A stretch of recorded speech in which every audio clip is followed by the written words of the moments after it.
Welcome back to my YouTube channel guys. तो average की आज चौथी वीडियो है। हालांकि मैंने थर्ड में कहता था कि वो कंप्लीट हो जाएगी, बट एक टाइप ऐसा था एवरेज में जो मैं मेंशन नहीं करना चाहता था उसमें।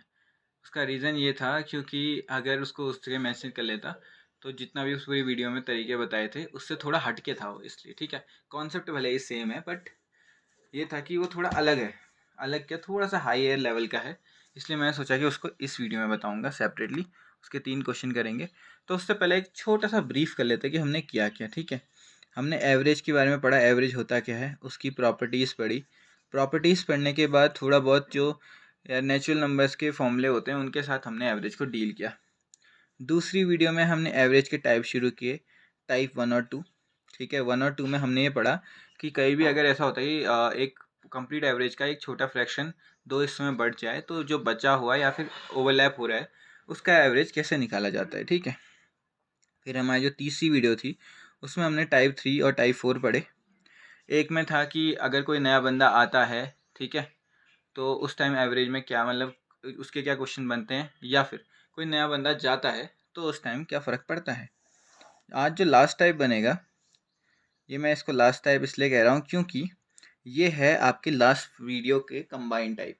कंबाइन टाइप यानी कि इसमें तुम्हारा एक नया बंदा आएगा भी और एक पुराना बंदा जाएगा भी, मतलब रिप्लेस होगा, सब्स्टिट्यूशन कहते हैं जिसको, ठीक है।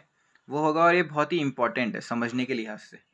जैसे एक क्वेश्चन के माध्यम से समझते हैं इसको, वो होगा ये वाला। तो हमारा क्वेश्चन क्या है, और ये बहुत इंपॉर्टेंट है इसलिए इसमें थोड़ा फोकस रखना, ठीक है। देखो एज ऑफ 25, देखो एवरेज एज 25 बॉयज़ की कितनी दे रखी है, नहीं दे रखी है। Average age of 25 boys decrease by 6 month. जो 25 बॉयज़ हैं उनका एवरेज जो है वो 6 मंथ से डिक्रीज़ हो जाता है जब एक नया लड़का आता है इन प्लेस ऑफ 20 ईयर्स।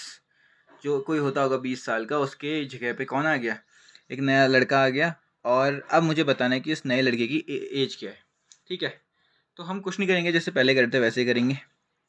हमने माना एक्स तुम्हारा क्या होता होगा, 25 बच्चों का एवरेज होता होगा नहीं होता होगा, ठीक है। -1 कौन गया, 20 ईयर्स वाला गया।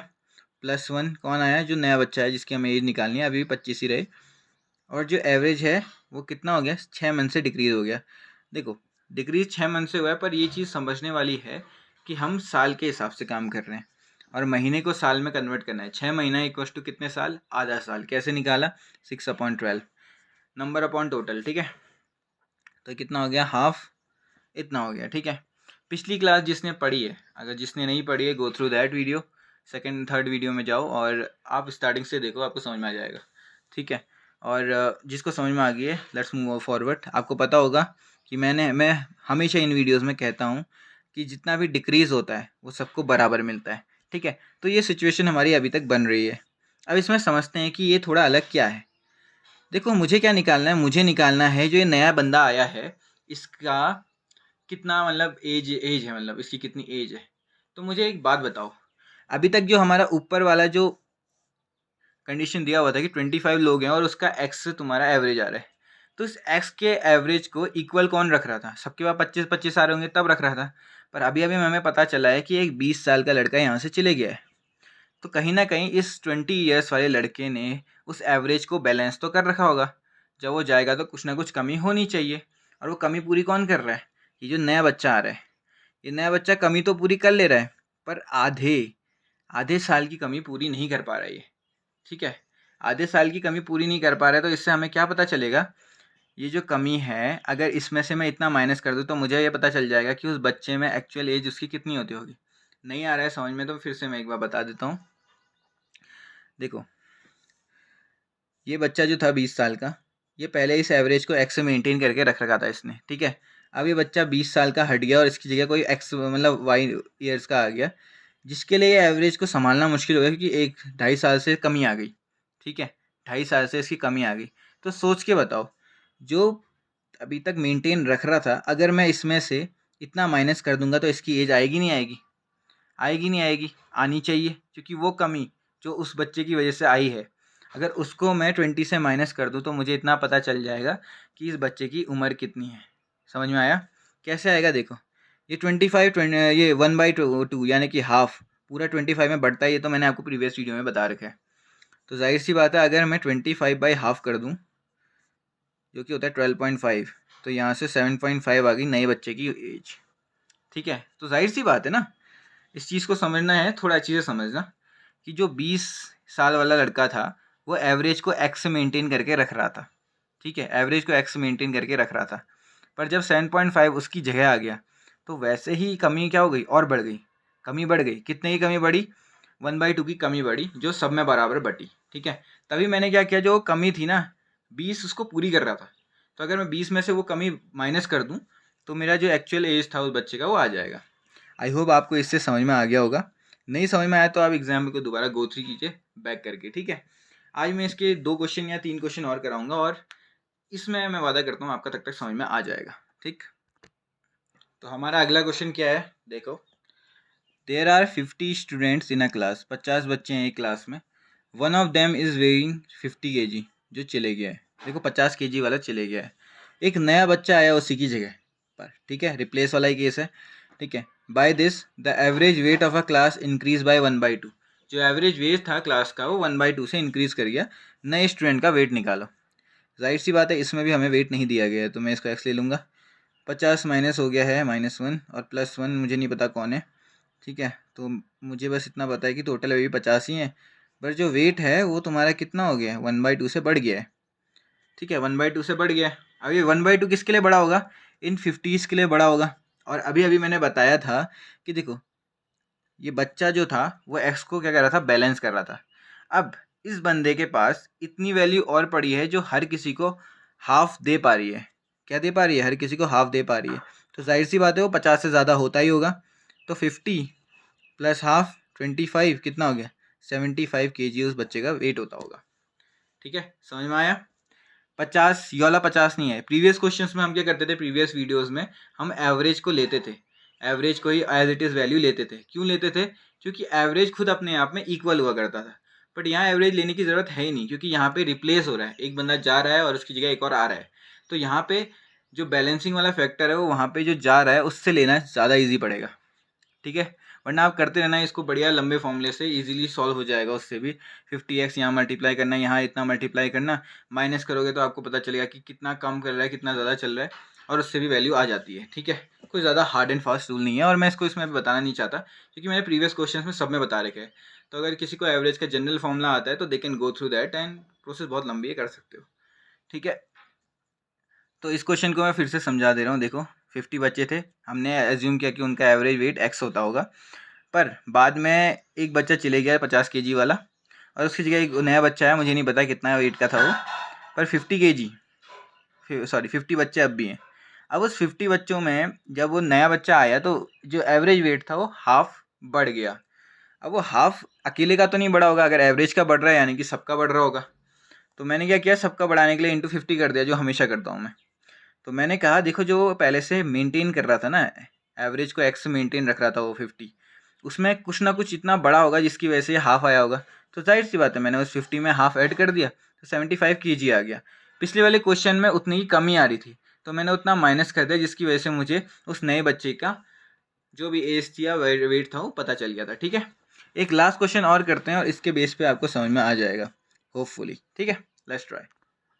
तो आज का हमारा इस वीडियो का लास्ट क्वेश्चन, और साथ ही साथ एवरेज के पूरे चैप्टर का ही लास्ट क्वेश्चन है ये, तो इसको बहुत अच्छी से समझना, पूरा अच्छी से एक्सप्लेन करने वाला लास्ट में कैसे होने वाला है करके। सेम क्वेश्चन है, देखो एवरेज एज 30 वुमेंस की डिक्रीज हो गई 3 मंथ से। इफ़ अ न्यू पर्सन, कोई अगर कोई एक नया पर्सन प्रियंका आई है in place of 25 years old women. ठीक है, इसका कहने का मतलब है 30 वुमेन्स थी जिनके एज का एवरेज चल रहा था, वो 3 मंथ से डिक्रीज हो गया जब 25 साल की एक महिला की जगह प्रियंका आ गई। ठीक है, तो वो मुझसे पूछ रहा है कि प्रियंका की एज कितनी होगी। सेम क्वेश्चन है, देखो यार 30 वुमेन्स का हम जो एवरेज है वो एक्स मान लेंगे। जो गया वो 25 साल की थी, और जो आई मुझे नहीं पता वो कितने साल की है, वही निकालना है। पर रहे तो 30 ही लोग ना अभी भी। और जो एवरेज है वो कितने से घट गया, 3 महीने से घट गया। निकाल रहे हैं हम साल में और बात ये महीने में कर रहा है, तो जितना गिवन है अपॉन टोटल, यानी कि 1/4। ठीक है, यानी कि एवरेज 1/4 से डिक्रीज हो गया। अब हमें कुछ नहीं करना है, हमें बस इसकी वैल्यू निकालनी है। तो देखो यार 25 उम्र की तो वो थी जो इस एवरेज को एक्स मेंटेन रख रही थी, पर अब वो कितना एज होता होगा जिसकी वजह से ये कमी -1/4 की आई। तो कमी हमेशा पूरे में बढ़ती है, तो अगर मैं इस पूरी बटी हुई कमी को इससे माइनस कर दूं तो कितना आएगा मेरा आंसर?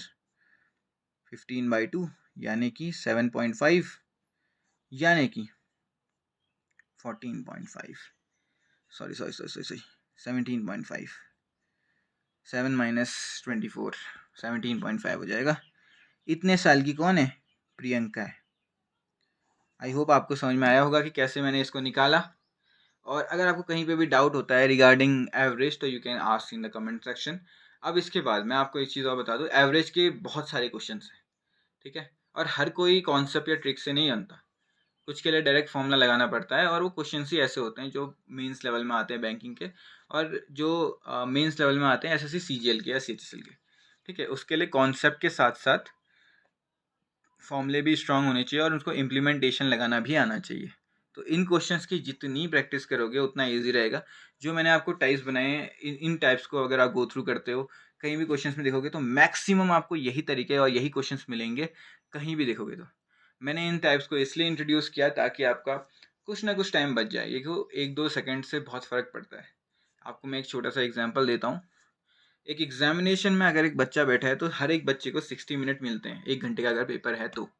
अब उनमें से अगर किसी बच्चे के पास कैपेबिलिटी है कि उसको कॉन्सेप्ट अच्छे से पता है और उसने हर एक क्वेश्चन में 1-2 सेकंड बचा दिए हैं, ठीक है, 100 क्वेश्चन होते हैं मैथ्स के, चलो फिर भी औरों के नहीं तो मैथ्स के एसएससी के हिसाब से 25 और बैंक के हिसाब से 35 क्वेश्चन होते हैं, ठीक है। तो हर एक क्वेश्चन में भी अगर 1 सेकंड बच रहा है तो 30 सेकंड या 25 सेकंड एक क्वेश्चन के लिए एक्स्ट्रा मिलना is a very big deal. वो इंसान का जो प्रेशर होता है उसको कम कर देता है। वहीं अगर कोई टाइम से पीछे चल रहा है, उसने देखा, तो उसके लिए और इसके लिए दो में फ़र्क होता है। और मैंने नहीं कहा कि 1 सेकंड रुक रहा है, 2 सेकंड बच गए किसी क्वेश्चन में, 3 सेकंड बच गए, तो देखो ना यार, आप 1-2 मिनट एक्स्ट्रा पालोगे और यही फ़ायदा भी होता है। तो फोकस ऑन कॉन्सेप्ट। काफ़ी लोग होते हैं जो बस शॉर्ट ट्रिक के पीछे भागते हैं और काफ़ी लोग होते हैं जो बस कॉन्सेप्ट के पीछे भागते हैं। उन दोनों को ही एक साथ लेके चलोगे तो you will be very beneficial in this factor, ठीक है। प्रीलिम्स और मेंस दोनों की तैयारी साथ में करोगे तो it is beneficial.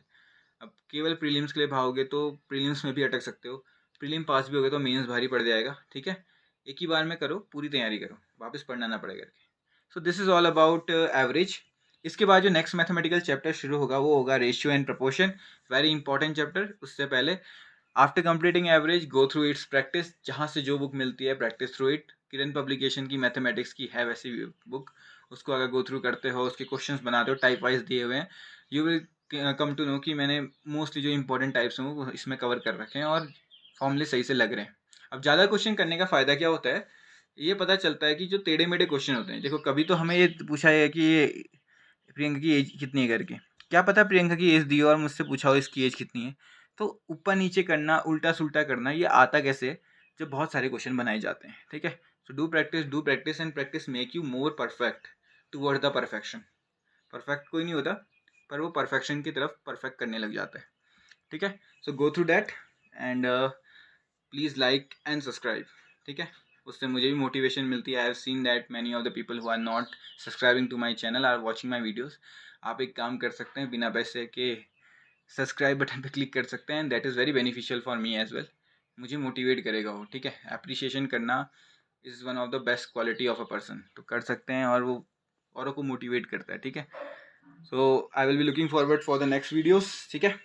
So stay tune, you can press the bell icon as well, ताकि आपको पता चलते रहेगी कब मेरी वीडियोस आती रह रही हैं, ठीक है। Okay, thank you.